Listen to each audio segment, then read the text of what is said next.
Yuvan sir பண்ண மறக்க முடியாத குறும்பு. யுவன் சார் பண்ண மறக்க முடியாத குறும்பு.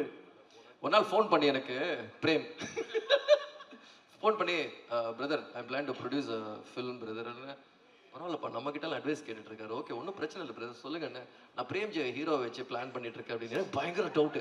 ஏன்னா யுவனுக்கு கழட்டிக்கிச்சானு. ஏன்னா யுவன் ஜென்ரலாக ஃபோன் பண்ணி கேட்க மாட்டார் அது மாதிரி. ஆனால் ரொம்ப சீரியஸாக கேட்டுட்டு இருக்காரு. நான் யோசிச்சிருக்கேன் சரி பிரேம்ஜிக்கு வந்து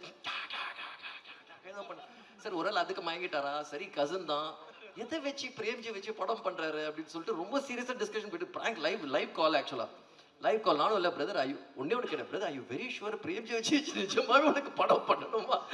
பக்கத்துல பிரேம்ஜி இருந்தா தம்பியோட காசு வேற போயிடுமே வந்து போன் பண்றேன். தம்பியோட காசு போயிடுமே எதுக்கு பிரதர் ஐயோ வெரி ஷுவர் அபவுட் எல்லாம் கிடையாது. பயங்கரமான பிராங்க். இதை விட பயங்கரமான பிராங்க் எல்லாம் இருக்கும் ஆக்சுவலா. ஏன்னா நானே வெங்கட் போயிடுவோம். நான் வந்து ஓட்டிடுவேன் இவன்கிட்ட. வெங்கட் வந்து ரொம்ப சீரியஸா இப்போ கூட இந்த சாங் இருக்குல்ல உன் பார்வை மேலே பட்டான் தூசியாகின்றேன். அந்த சாங் வந்து விஷ்ணுக்கு கம்போஸ் பண்ண சாங். Super sir. ஸோ அது விபி வந்து எனக்கு வேணும் அப்படின்னு சொல்லி எடுத்துக்கிட்டாரு.